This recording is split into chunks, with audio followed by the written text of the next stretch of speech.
ஹரி ஓம். ஓம் அஜாய நமஹ. ஜ என்றால் தோன்றுதல், ஜாயதே. ந அஜஹா இதி ந ஜஹா இதி அஜஹா. யார் ஒருத்தருக்கு பிறப்பு என்பதே இல்லையோ அவரை அஜஹா என்று சொல்கின்றது. பிறப்பற்றவர், இனிமேலும் பிறப்பு இல்லாதவர், பிறப்பு எடுக்கவும் இல்லை, பிறத்தலும் இல்லை, பிறக்கப் போவதும் இல்லை. ந ஜாயதே இதி அஜஹா ந ஜாதோ இதி அஜஹா ந ஜனிஷ்யே இதி அஜஹா. யார் ஒருத்தர் முன்பும் தோன்றவில்லையோ,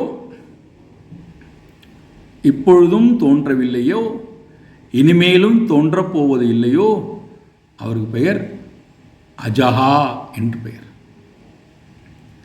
தோற்றம் என்பது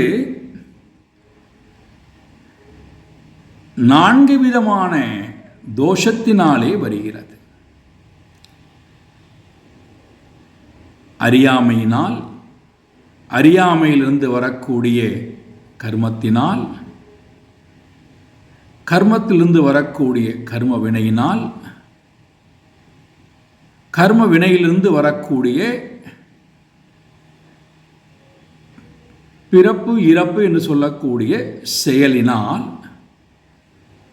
ஒருவனுக்கு பிறப்பு வருகிறது. இறைவனுக்கு அறியாமை என்பது இல்லை. அறியாமை இல்லாததினாலே இறைவன் இந்த உலகத்திலே தோன்ற வேண்டிய அவசியம் இல்லை. யாராலும் அவனை தோற்றுவிக்கவும் முடியாது. தானும் யாரையும் தோற்றுவிக்கவும் இல்லை, தானும் தோன்றவில்லை. இதை நாம் உணர்ந்து கொண்டோமேயானால் நமக்கு தோற்றம் கிடையாது, மரணம் கிடையாது என்பதை உணர்ந்தோமேயானால் இந்த உலகத்திலேயே நாம் உயிர் வாழும் காலத்திலேயே பிறப்பு இறப்பு இல்லாதவர்களாக நாம் ஆகிவிடுவோம். ஹரி ஓம்.